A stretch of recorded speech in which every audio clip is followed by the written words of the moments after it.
So good morning everyone. Yesterday we have started the course CA301 web designing, and in that we have understood that what are the exact objectives to learn this particular course. Then we have gone through in detail about the topics that we are going to learn in this course. Then what are the references, which books we have to use to learn this course. So you will need the book Murat HTML, XHTML and CSS, which is published by Schroff Publishers, and the author of the book is Anne Bohem. Then for XML, we will make use of the book written by Eric Teire. So Learning XML, once again it is by the Schroff Publishers. And along with that, we are going to make use of one good website, which is tutorialspoint.com. Now, what exactly we will get, what exactly we will achieve after learning this complete course, what is the outcome that we have seen. Then we have introduced to the different terms such as what are the components of the web application, the architecture of the internet, which is involving the term like what do you mean by web application, client, web servers, intranet, WAN, IXPs, ISP. Then we learn the difference between static web pages and dynamic web pages, how the static and dynamic web pages are processed, that we have seen with the help of this diagram and the example. Then what are the JavaScripts, how do we make use of the JavaScripts for client side processing, how it fits into the architecture of the web development, that we have seen. Then the common uses of the JavaScript we have learned, such as the JavaScript is commonly used for data validation, image swaps, rollovers, slideshows. Then we have introduced to the web browsers which are available and which are mostly used, then web servers, then server side scripting languages. Okay, so up to this we have seen in the previous lecture. Now we will continue with the first unit, and in that today we will introduce to HTML, XHTML and CSS. Okay, so as everyone you know, this HTML is the markup language. What is the difference between any programming language and the markup language? That also we have discussed in previous lecture. So the common use of HTML or extensible HTML means XHTML is to define the content and structure of a web page. Okay, so when you want to publish some content over the internet, you need to structure, you need to design the web page, and that is possible by using the markup language called as HTML and extensible HTML. Now, what is difference between XHTML and HTML then? HTML is the markup language, XHTML is also the markup language. The full form of XHTML is extensible HTML. XHTML is a modified version of HTML that supports the same features as the HTML. But the difference is XHTML uses a syntax that is somewhat stricter than that of the HTML. So what do you mean by the use of the syntax? That it is somewhat stricter. Now see, when you are writing a web page by using HTML, today we are going to write a first HTML page. In that you will come to know that we have to make use of the elements in the form of tags, and we have to design the web page. So we will be making use of some tags, and then we are writing that particular HTML web page, and the output of that HTML, the content of the page, we can view, we can see by using the browser software. We may use any browser. We have listed some of the browsers in previous lecture. So we can make use of any browser, and in that the content can be seen. Everyone, you know this. Now, how do that particular browser renders the elements and tags correctly? For example, if suppose I make use of anchor tag, some of you might be knowing that anchor tag is used for the purpose of linking one page to the another page. So how do browser will come to understand what is the meaning of anchor tag, what is the meaning of paragraph tag, how to render the header tags, how to render the img tag, how do this particular browser knows. So for that, it is clear that somewhere on the machine or on the operating system, there should be some definitions, there should be some rules which should be referred by the browser, or the browser must be referring to those rules, and according to those rules the browser is rendering the different elements. So these particular definitions, the rules which are defining the syntax of any element in HTML are defined in a special file which is called as DTD file. It has the extension .dtd. It's a document type definition. So that DTD files are storing these particular syntaxes, these particular definitions for the different elements, the attributes, the entities that are involving in the HTML. So when a browser is rendering, it is making use of that DTD files. And according to the definition which is specified in the DTD file, it is going to render the element for us. Okay. So HTML have its DTD files. XHTML has its DTD file. So the difference is HTML and XHTML is HTML supports the same feature, but XHTML uses somewhat stricter syntaxes, means somewhat stricter elements. Some flexibility when we are using the syntax or when we are using the elements, some flexibility is provided by HTML language, but XHTML is more stricter than that of the HTML. That is what the difference between HTML and XHTML. Okay. Now, when we are writing the page, when we are writing a web page, we need to write the code for the entire page, and it is called as the HTML document. See, as we are writing a program for by using any programming language, say such as C programming language or C++ programming language, we make use of the editor which is provided for that particular programming language. And then after writing the program, what we do? We first of all compile the program. Okay. And if suppose some syntax errors are there, that will be specified by that particular editor for us. That compiler gives that errors, and then that editor helps us to display that error so that we can correct it, we can recompile.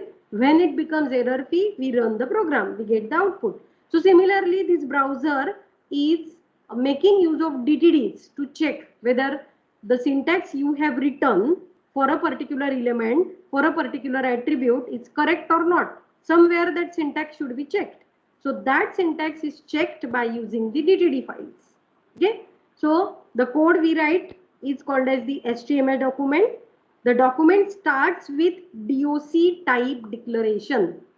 Any valid HTML document starts with DOC type declaration. We are going to write one example, in that you will get the clear idea. So document starts with the DOC type. Then the basic structure of HTML document consists of two sections. One is head section, another one is body section. Head section contains elements that provide information about the document. So such as metadata of the document is provided in the head section. And in the body section, it contains the elements that will be displayed in the web browser. Okay. So the actual contents of the web page, is put into the body section. Whatever we can see in the browser's window, all that content is put in the body section, in the code of the body section. Okay. So here, before going through one example of the HTML document, just we will make highlights in the history of the HTML and XHTML standards. So the history of the HTML is that it is released, the first draft specification of HTML with whose version is called as the HTML 1.0, and it is released in January 1993. Okay, that is never adopted as a standard. It is just a draft specification. It is used it, and then in the form of HTML 2.0, it is adopted in November 1995. Then the next version comes, HTML 3.2 comes in January 1997. It is adopted in 1997. It formalized new features that were used by the web browsers. Then some more new features, more formalized new features were used by the web browser, and they are adapted in the form of HTML 4.0, and it is done in December 1997. It also supports the older features which are called as the deprecated features, and it has three versions of the DTD sets: strict DTDs, transitional DTDs, and frame set DTDs in HTML 4.0. Then we have the next versions of the HTML, HTML 4.01, which is adopted in December 1999. Then XHTML 1.0, which is adopted in January 2000. So here again the syntax of the XML also comes along with this particular version. Then we get XHTML 1.1, which is adopted in May 2001. The next HTML2 is released as a working draft in July 2006. And the latest version of HTML, which is HTML5, and it is released as a working draft in January 2008. It is a new version of HTML4 and XHTML1, which defines an HTML version called HTML5 and XHTML version called XHTML5. So in our syllabus, we are going to learn HTML5 as it is the latest one. Now see, when we want to know about these standards, we have to refer a legal website for that, which is www.w3.org. What is this w3.org, or it is also called as w3c.org? So it's a World Wide Web consortium. Everyone should visit this particular website and should see some important pages, like some should go on the standards. First of all, let us learn that what is this W3C. This W3C is the World Wide Web Consortium, and it is an international community where there are several member organizations. You can find that how many companies are the member organizations of this W3C. And this particular W3C is working together to develop the web standards. See, we are making use of HTML, we are making use of some protocols such as HTTP protocol, FTP protocol, Telnet protocol for the internet, for the network. So whether these particular protocols are same everywhere, all over the world? Yes. So how they become this? How do they become the standards? How do one particular thing become as a web standards? Someone should work for that. So that work is done by World Wide Web Consortium. And the director of this World Wide Web Consortium is Tim Berners-Lee. Do you know who is Tim Berners-Lee? Yes, anyone knows who is Tim Berners-Lee? Anyone can answer if no. HTML developer, म्हणजे creator HTML चे. It's a actually World Wide Web creator. Tim Berners-Lee is an inventor of WWW. Who invented World Wide Web? Tim Berners-Lee invented. Okay, so this great person, Tim Berners-Lee, is a director of W3C, and the CEO is Jeffrey Jaffe. Okay, so you go through this particular website. I will suggest you that today everyone should visit this particular website and should go through that what different standards are there which are put onto this particular website. Okay, who are the different member organizations? Just go through the list of that particular companies and like that. So everyone can visit this website. Now see, we'll now learn one simple example HTML5 and we will execute it today. So Everyone is able to see the code clearly? The font is suitable to read? Yes? No. Yes, ma'am. Okay. So see, the first line of the HTML document is DOC type HTML, and if you will able to see that it is included in the angular brackets. Okay, so it's called as a tag. It is called as a tag. So this is DOC type HTML. It starts with the exclamatory sign. It is the first declaration line of HTML. What it is defining? It is defining that the document type is HTML. The document type is HTML. Then next to that, we have to make use of the tag called as HTML. So this is the HTML tag, and it is the start tag of HTML element. When you open a tag, you should close it. Here it is closed. So what is the difference between opening tag and closing tag? Opening tag is just written in the angular brackets, but the closing tag, the element is preceded by this forward slash. Okay, so that is preceded by the slash. So this way the syntax of opening tag is and the closing tag is. And now see, the HTML document is divided into two sections.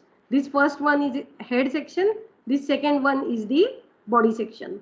In the head section, we define the information which is about the HTML document, and in body section the actual content that we wish that it should appear on the browser's window, that we define. Okay, so in head section we are making use of two elements. First is meta, char set is equal to UTF-8. So this is the standard character set UTF-8, which is nowadays used commonly. So this is used by this HTML document, and therefore it is the meta, means information about the document. You know metadata. Metadata means data about data. So it's a meta tag, means it is giving you the information about the HTML document. So meta char set is equal to UTF-8. Then title. So if you will see any browser's window which is containing a particular web page, which is loaded with a particular web page, you will see to that browser window some title comes. Okay, so that title, when you want to set to as per your need, you can specify that title here in the pair of this opening and the closing tags of title element. So title my first HTML page, and then close the title. Here close the head section. Okay, then after that it starts the body section. In body sections, two sections are specified. One is header section and another one is footer section. These are the logical sections which are made in this body section. In head section, one element is used which is called as a H1. So it's a header element, H1. So we are giving some heading to the document, which is HTML5 document structure example, and we are writing some paragraph, and in the paragraph, just for simplicity, I am putting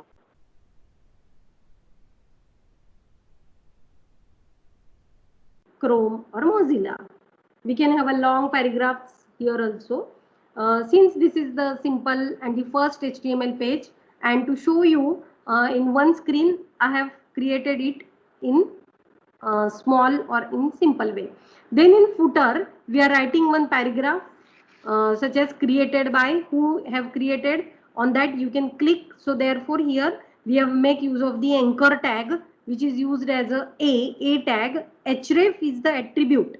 See here in the element, before closing that particular opening tag, we are making use of href.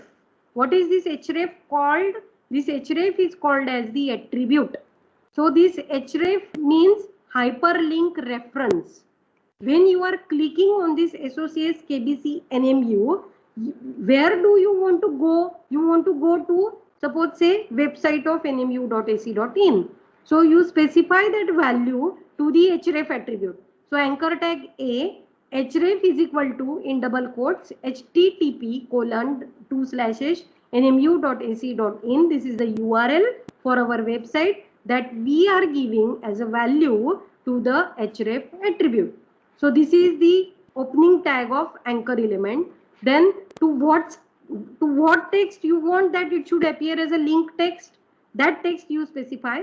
So it is SOCS KBC NMU, and then close the anchor tag and then close the paragraph, because you want that this particular anchor should come in this paragraph. Therefore you are closing this P after this A, okay, and then close the footer, then close body, and then close HTML. So this way simply we have designed one simple HTML5 document. We will do it practically also here by using the notepad, but here just to understand that what is the structure of the HTML document. As we discussed it, it is divided into two sections, head section and body section. Okay, in head section we put the information which is about the HTML document. In body section we put the content of the web page that we wish that it should appear on the web browser's window. Okay, everyone must have understood that how to write the code for HTML document. Okay, I will proceed to next slide, which will give you the idea that how do the output of this particular page will be displayed in the browser's window. See here, this is the browser window. I have put the title to the browser's window as my first HTML page. So that is appearing over here. Everyone can see that this is the title which is appearing.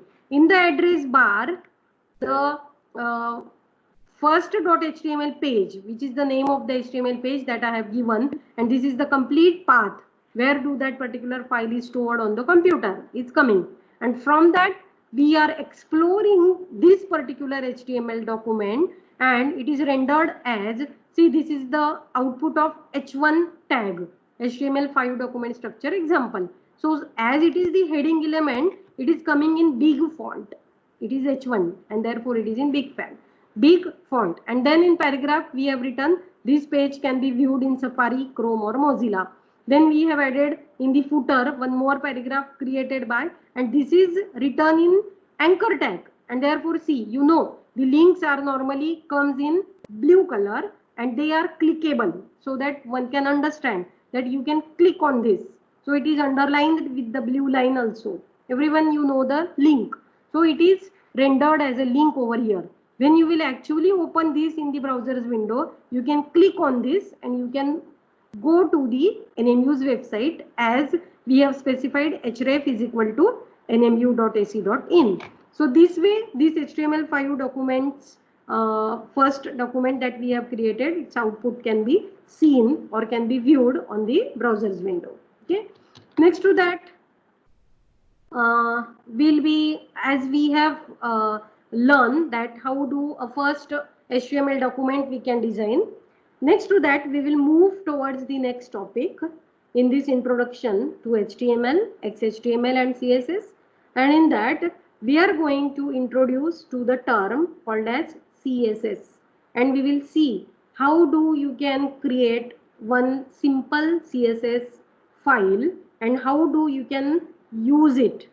Okay, so what is the use of CSS, how you can create this CSS file, that we are going to learn in few minutes. So what is CSS? Full form of CSS is cascading style sheets. Cascading style sheets. What is the use of cascading style sheets files? It allows us to separate the formatting rules of the HTML document from content and structure of the web page. See, in the HTML page, we are writing the content along with the formatting rules. Suppose I want the paragraph in one particular font. I want some words in, say, blue color. Some words I want in red color. I want some background. I want to set some margins. I want to set padding. Okay, I want to divide the screen into say 3 parts, or I want to divide it horizontally in 2 parts, like that. That means layout of the web page that I want to define. So all these things are just the formatting things that are not actually the content. The actual content is the actual things that you are putting, that you are writing, the lines, the text. But the formatting means this: font size, font color, style, and all other these things such as setting of margins, setting layout, all these things. So all these things, if you put separate in one file, say in cascading style sheet file, and when you apply this particular CSS file to one HTML page, that particular HTML page will be rendered according to the rules which we have put in the cascading style sheets. Now, as you have written those particular formatting rules in a separate file, you can apply that cascading style sheet file not to a single HTML file, but you can apply it to multiple files simultaneously. So due to that, what is the benefit for us? There is no need to repeat the formatting rules again and again into the multiple HTML pages to which you want to apply those formatting rules.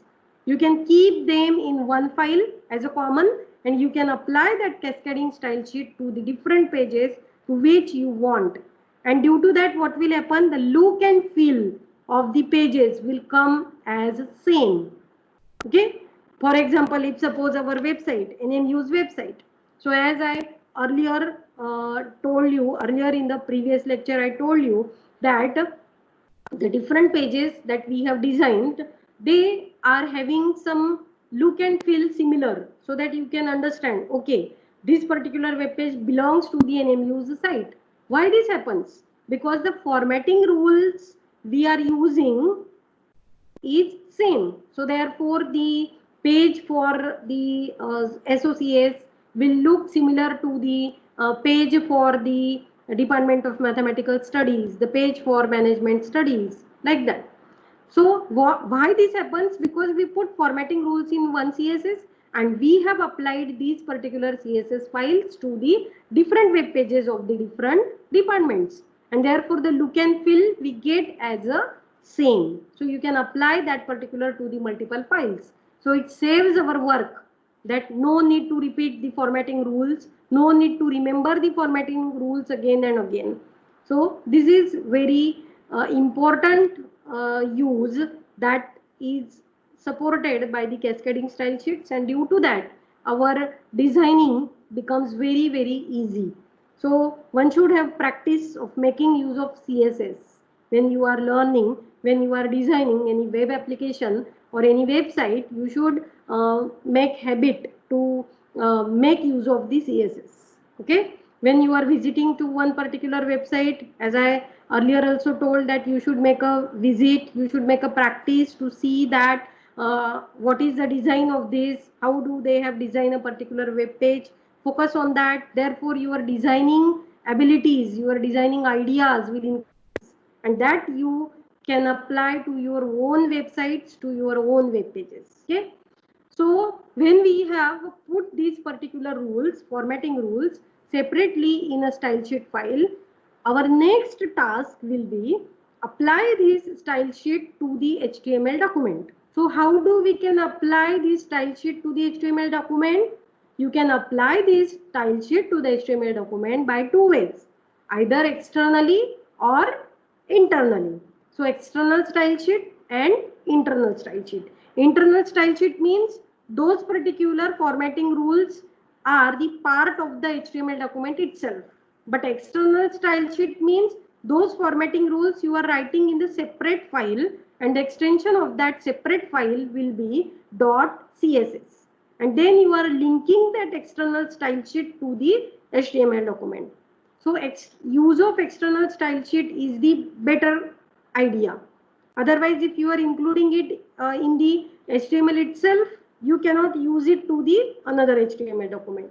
So better is to make use of external style sheet. But still, internal style sheets for some smaller formatting rules that you specifically wish to apply to a particular HTML file only, that you can do by using internal style sheet.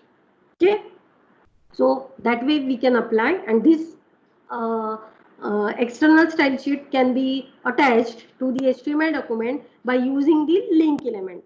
How do it can be done? That I will tell you with the help of example in the next slides.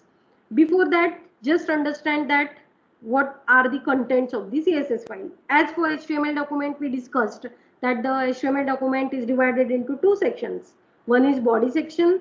First of all, we have a head section and then we have a body section. Similarly, in CSS file, it consists of rule sets, formatting rule sets. Okay, simply it is the collection of the rule sets. Now, how do a rule set is defined? Each rule set is consisting of a selector. Selector means it is HTML element and a declaration block. Okay, each rule set consists of selector and a declaration block. Selector identifies an HTML document. For example, if you want to specify formatting rule to a paragraph, so you select that element P. So it becomes the selector. Selector identifies the HTML document and the declaration block of that selector specifies the formatting of the element. You want that all the text that you have written in a particular paragraph should have font size 14. So you specify in the declaration block the rule font size 14. Okay. So CSS file consists of rule sets. Each rule set consists of selector and declaration block. Selector means HTML element. Declaration block will consist of the formatting rules for that element. Okay. So these are what the contents of the CSS file. Everyone got this about the CSS? Yes? Yes. Anyone can say yes if you are getting? Yes? Yes, yes. Yes, ma'am. Okay. So what is the use of CSS file? How do you can design the CSS file that we have learned? Now moving to the next slide, it will gives us that what are the CSS standards. So CSS 1.0, it is adopted in December 1996. Then we get CSS 2.0, it is adopted in 1998. Then we get 2.1, it is first released as the candidate standard in February 2004. Then we have the current version CSS 3.0 and it is modularized version of the CSS with the earliest drafts in June 1999. Okay, so like that we have the various CSS standards. The details of these particular standards you can find on that W3C website. So you can go on that and you can see the details about the standards. See, this is the example of the CSS file. One CSS file I have designed here whose name is firstcss.css. Everyone is able to see it? Yes, the font is sufficient to read? Yes? Yes. Okay. So, in this, I have, as we discussed in the previous slide, in the CSS file, we have the formatting rules, rule set. And each rule set, see, this is one rule set which is written for body. So this body is the selector. This body is the selector. And its declaration block is written in the pair of curly brackets. Okay. Declaration block for body is written in this pair of curly brackets. And the rules specified for body selector are such as, this is the name of the rule, margin colon, and then space, and after that value for this margin 0, 0. Okay. So we are going to in detail about this, that what values you can specify to particular rule, that all details we are going to learn in the coming units which are related to the CSS. Here, as this is the first example, just you understand the syntax, that how do you can write the CSS file. Then we have a font dash family colon Arial comma Helvetica comma sans serif and semicolon. Each rule is ended by semicolon. Then font dash size colon value is 82.5% semicolon. And here just close the declaration block for body.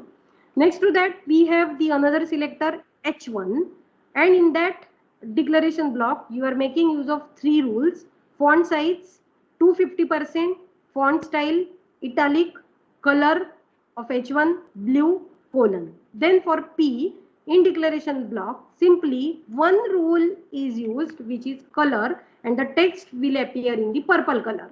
Okay. So this way some rules are written in this particular first css.css file.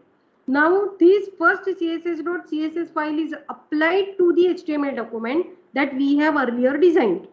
You know, earlier the web page we have designed, which is consisting of two sections, head section, body section. In head section we have meta, title. This one element link we have added. This is the new line which is added in that, and this line is linking the first css.css, which is the style sheet. This is the external style sheet that we are linking to this HTML page. So what will happen due to this? All the rules that you have written in the first css.css will be applied to this particular HTML document. So how do this link element is used? This link element have the attributes that you have to use. First is rel is equal to style sheet. What is the relation of this particular file with this link CSS file? It's a style sheet, and therefore rel is equal to style sheet, in double quotes style sheet. Type is equal to, the main type is in double quotes text/CSS. The text should be satisfying the CSS rules, and therefore text/CSS. And href is equal to the complete path of the file. Now my HTML file and CSS file both are in the same folder, so I have not given here the path. It will find in the current directory, and therefore first css.css. But if your CSS is saved in some different folder, you have to give that path correctly over here. That can be absolute path, that can be relative path. So here you have to specify path of the file as the value to the href attribute, and then close the head section. The rest of the code you know that we have written in the body section. We have one h1 tag in header section, one p tag in header section, and in footer section we have used one p tag. Okay. So here is the way by which we have attached or we have linked the style sheet, the CSS file, externally to a particular HTML element. If suppose the same rules you want to apply to some another HTML document, just copy this particular line to that HTML document also. So same rules will be applied over there. Okay, so there is no need to write once again that CSS file, or those rules need not be written in the HTML file. So this is what the use of the CSS file. And now here see the output. The earlier output you might be knowing, or you might be or we have seen it. So it's in it's in black color by default. Now it is in blue color as we have specified rule in the CSS file. Again it is in italic because we have written it as a italic. Then the paragraph we want in the purple color, so therefore it is coming in the purple color. So like that it is giving the output according to the rules that we have specified in the CSS file that we have linked to this particular HTML document. So this is what the way by which the CSS can be attached to the HTML document and it can be executed. Okay. Now when you want to do practicals of this, that you want to develop the HTML pages, you want to develop the website, and then you want to test it practically, so we will need some tools. Okay, we will require some tools for the web development. So here we will introduce to some tools for the web development. So the tool we can use either as a text editor or we can use IDE. So IDE means integrated development environment. So it will be like a suite, or it will be a complete environment which will support the different many facilities. So that will be integrated development environment. As we make use of the Visual Studio, that is one of the integrated development environment. In that we make programming for C as well as C++, as well as for C#, as well as for Java, or so like that. So this environment provides the many different features. So that is integrated development environment. So we can use any tool for the web development, either text editor or IDE. So popular text editors which are available free are such as Notepad++ that we can use on Windows. We have a Text Wrangler that can be used on Macintosh operating system. Then we have another text editor which is called as Komodo Edit, which is useful on Windows, Macintosh, Linux or Unix operating systems. So these are the popular text editors which are used for the web development purposes. Then we have IDEs, integrated development environments, and in that we have the popular IDEs available such as Adobe Dreamweaver, then Komodo IDE, then we have Microsoft Expression Web, then we have Adobe Creative Suite, then we have Microsoft Expression Studio. Okay, so some of these IDEs are free, some of these are not free. We have to purchase them and then we have to use. Now, what tool we will use for performing the practicals of our course?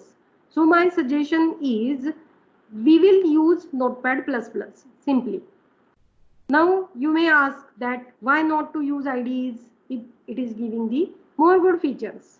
See, our purpose is, or our objective is to understand the code thoroughly. That how do you can specify attribute, what is its value, how do you can specify the tag and all that details. If suppose it is automatically get created by the IDEs, your job will become simple. You will be getting practice for making use of IDEs, and you can design the web pages in less time. But you will not understand actually the syntax, actually the code.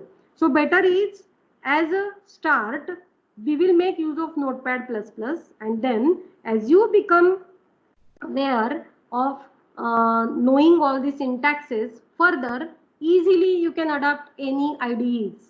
Actually, the environment should not be taught. Once you go through the interface, you come to know that what are the features automatically. It becomes habit to make use of the environment. As a computer science student, you can just click through the different menus and you can understand that what can be the use of this particular option, this particular menu, that can be easily understandable for us. But our aim is to understand actually the code, to understand actually the syntax, and therefore better is to make use of Notepad++.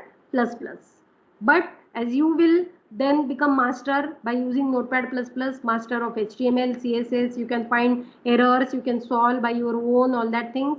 Then you can install any IDEs of your choice and then you can do practice on that as well.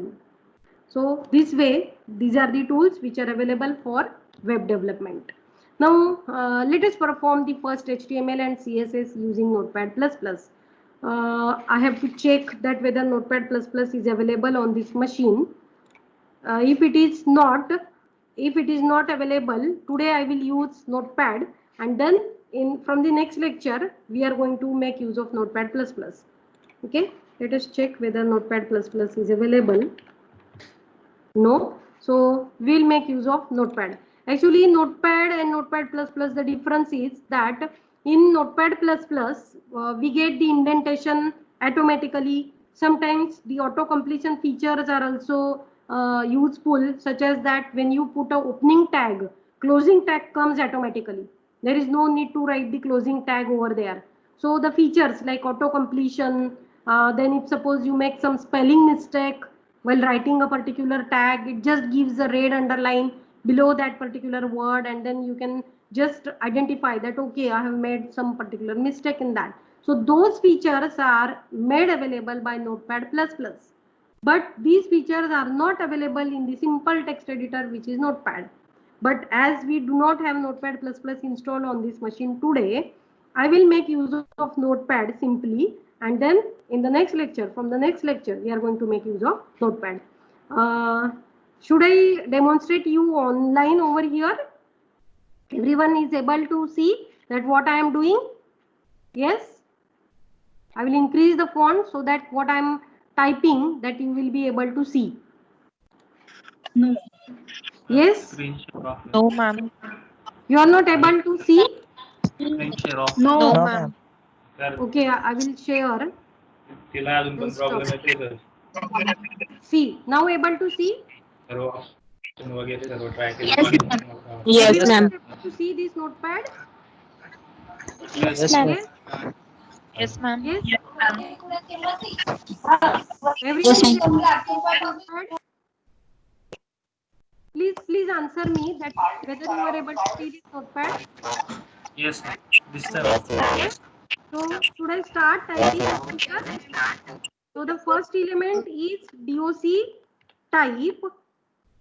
DOC type, it starts with the exclamatory sign. So DOC type HTML. HTML. It's a case insensitive. So you can type capitals, small. So DOC type HTML. Then after that, you make use of HTML, opening tag and closing tag. Get it? Then in HTML, there are two sections. One is head section.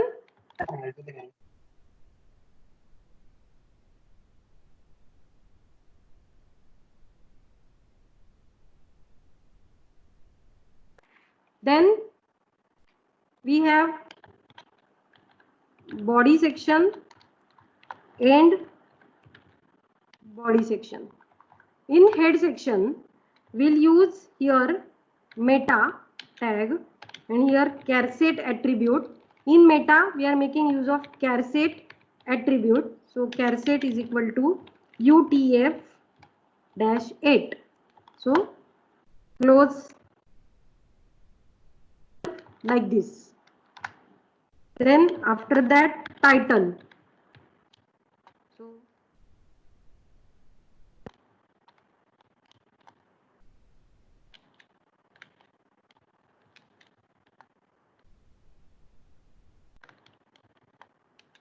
close here the title tag, and head we already have closed. And in body section, we will put just simply one tag, paragraph.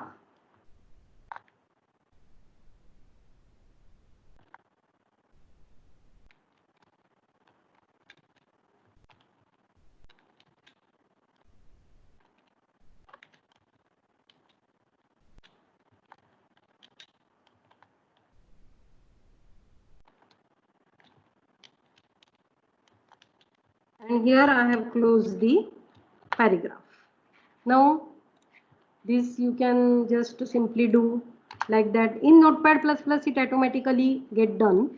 And now save this.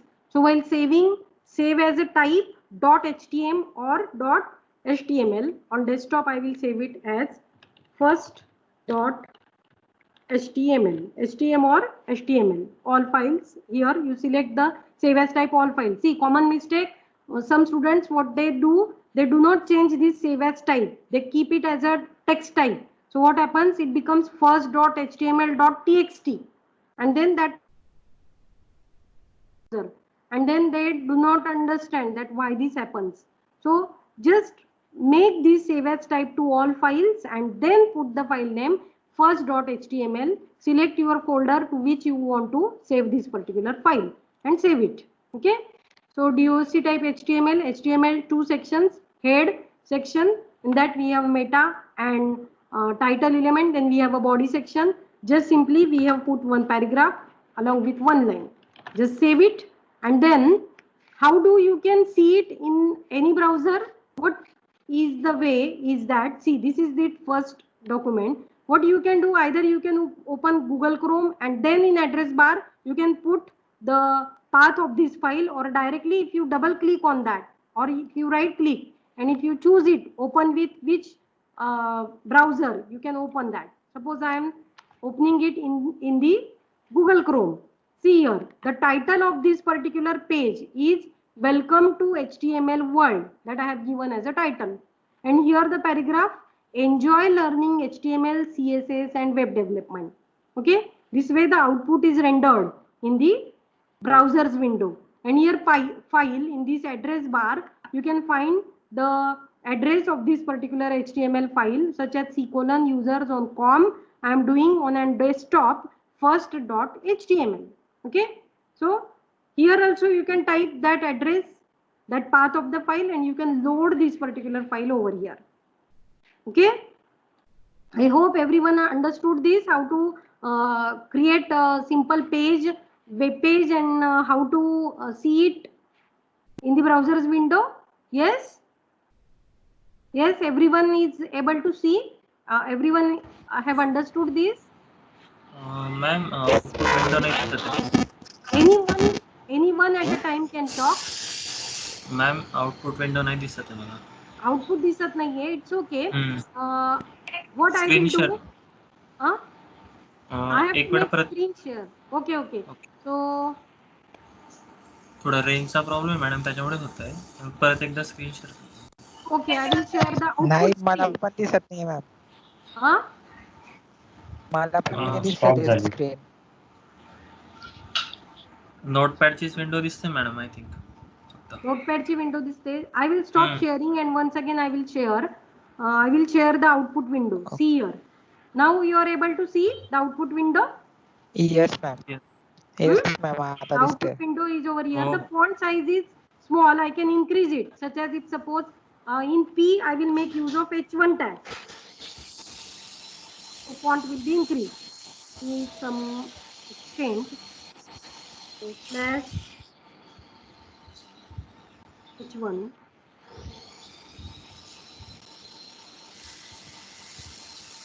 Save it, and now I am refreshing. See, this is rendered as H1 tag. Now able to see the font size I have increased by using H1 tag. Okay? Yes? Yes. Everyone have seen the code and have understood that why that particular file is rendered like that? Yes? Yes? Anyone can say yes? Yes ma'am. You are able to get. Yes. Now I will code here one CSS file and then we will link it to the HTML file. Okay. So here make a new notepad, make use of it, and then we'll write here the CSS rules. So I will make use of selector as a body, and here ma'am I think काहीतरी problem आहे. आता फक्त output window दिसते. okay, I will share once again the notepad. Let me share notepad. Now able to see notepad? Yes. Huh? Yes ma'am. Yes. Okay. Yes. I increase font of this. You are able to see it? Yes. Yes ma'am. I will increase font. Be able to see. See here. Now it is okay. Yes. In body, Yes. body is the selector, and in that we are writing declaration block. So margin colon and the values are 0 0 semicolon, and just close the declaration block for body selector. Then make use of the another, such as say P. We have a P element used. So selector P and specify the rules.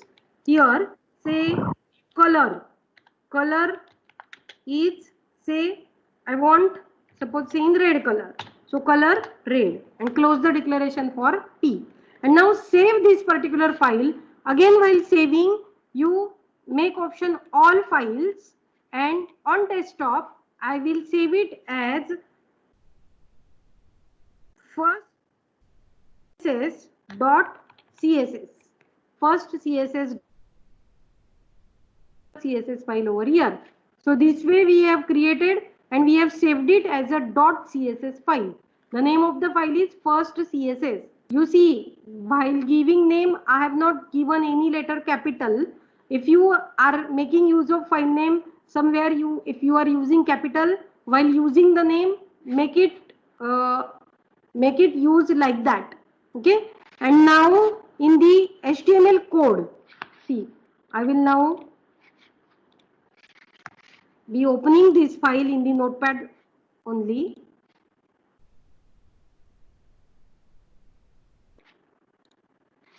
Everyone is able to see this notepad? Yes? No, ma'am. No? No, ma'am. Once again I will No, share. ma'am. Oh, ma'am. Once again I will share. Let me share it again. Yes? Hi. Hmm? Yes, ma'am. Yes, Yes, ma'am. आता दिसते. Yes, Now ma'am. in the head section, we'll make use of link element.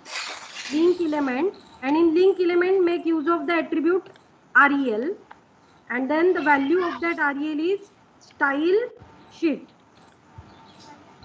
Okay, value is link rel style sheet, and then type is equal to css.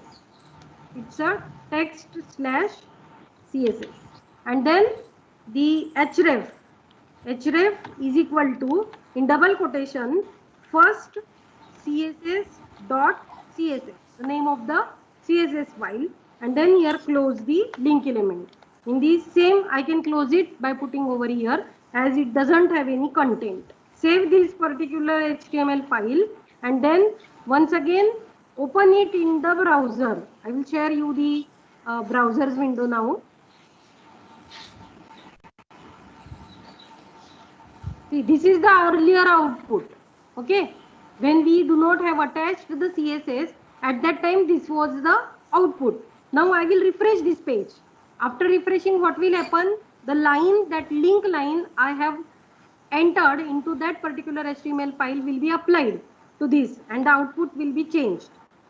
Okay, that rule is not applied. Let me see red color, why it is not in the CSS file. Just open that CSS file, edit, so color,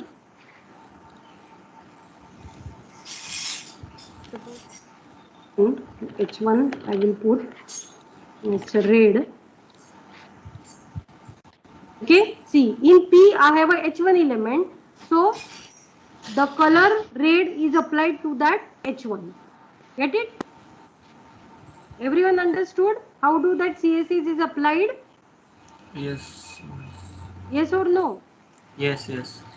Here margin becomes 0, 0 for body, and then H1 tag is rendered in red color.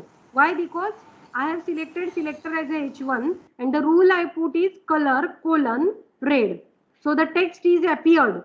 The header one is appeared in red color. If I change it to the different color, the output will be rendered into that color. So this way the formatting rules I have kept in the one file, and then I have applied it to the HTML file. Get it? Yes, ma'am.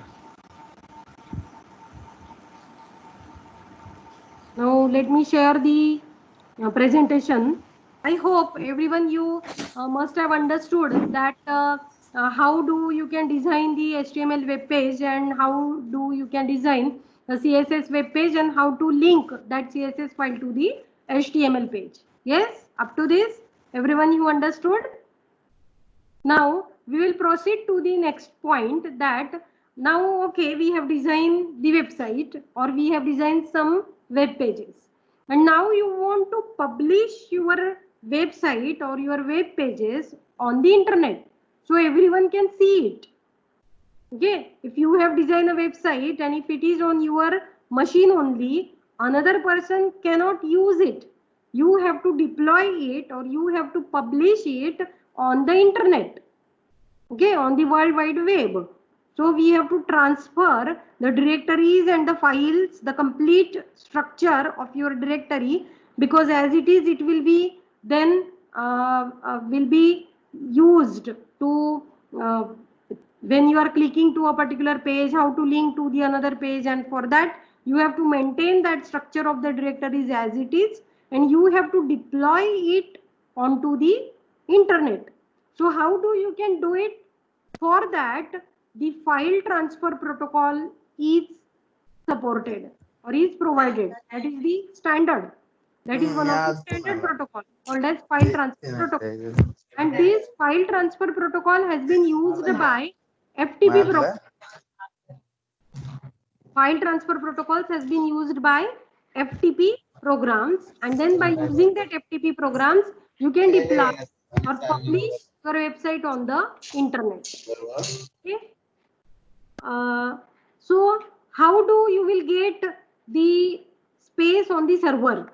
Now you want to deploy or you want to publish the website on the internet. Obviously, we will need some space on the server.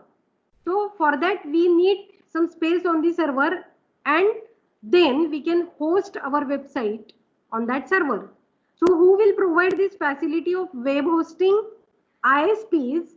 That term yesterday we have introduced. So that ISPs will provide web hosting.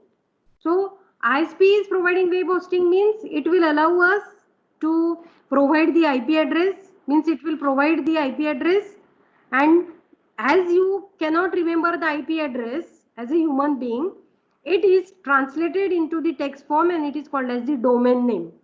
Okay. For example, our website's domain name is www.nmu.ac.in. So it will be having some IP address.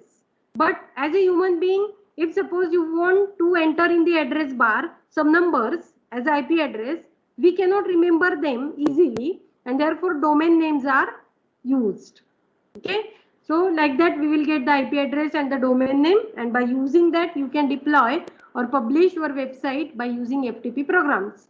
So what are the popular FTP programs which are normally used by the web developers? So popular FTP programs are like FileZilla, FTP Voyager, Qt FTP, and Fetch. These are some examples of the popular FTP programs that can be used, and we can deploy or publish our website. Now, if you want to know that what is the IP address of a particular domain name, there are these services which are online provided. You can search and then you can find out that what is the IP address for a particular domain name. For example, for the google.com, the IP address is 8.8.8.8. Okay, 4 8s are there. So that is the IP address. Now, at the place of google.com, what you do? You put the IP address 8.8.8.8. Google.com will be loaded in your web browser. Okay, so that way we can find out the IP address and we can put it into the address bar, and you can check whether those IP addresses and domain name are similar, are working similar or not. So next to that, we have now deployed the web pages on the web server.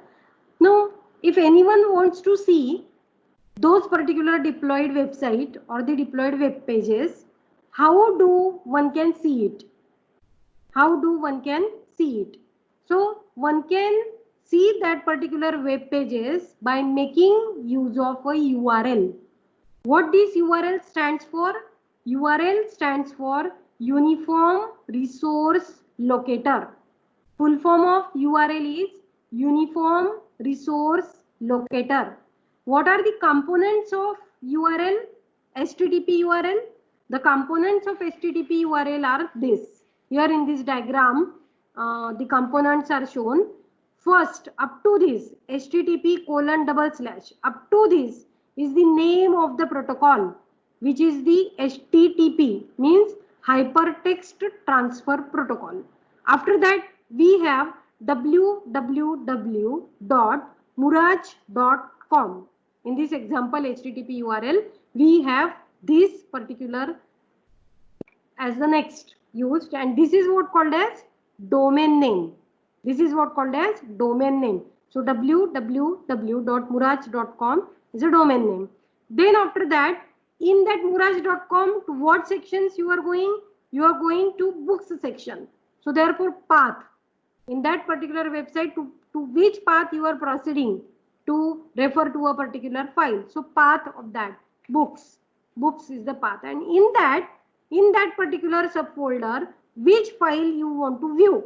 So that is index.htm. So that is the file name, index.htm. So components of the HTTP URL are protocol, domain name, then path, and then file name.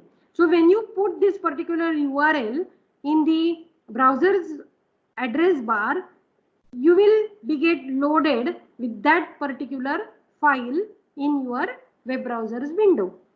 Okay, let us see one example. I will share you the Google Chrome over here.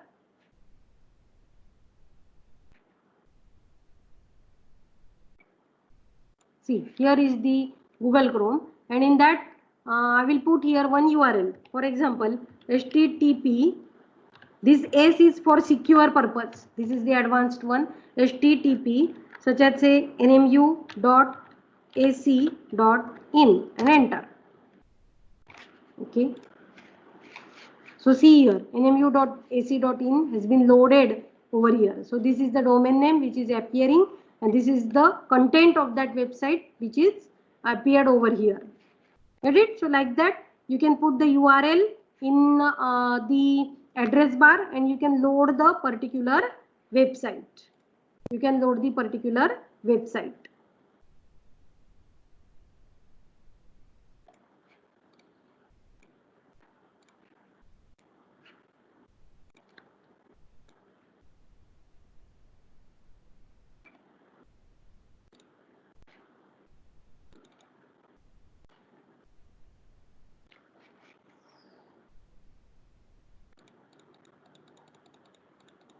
So thus today what we have learned, so just take the overview. We have learned about what is HTML, XHTML and CSS. Then we have just put highlights on the history of the HTML and XHTML standards. Then we have seen that what is this W3C, and I hope that everyone you will visit to this particular website today, w3c.org. It's an organization, and therefore this domain name is having .org. Then after that we have practically done one example of the HTML web page and the CSS web page. These are the different tools that we can use.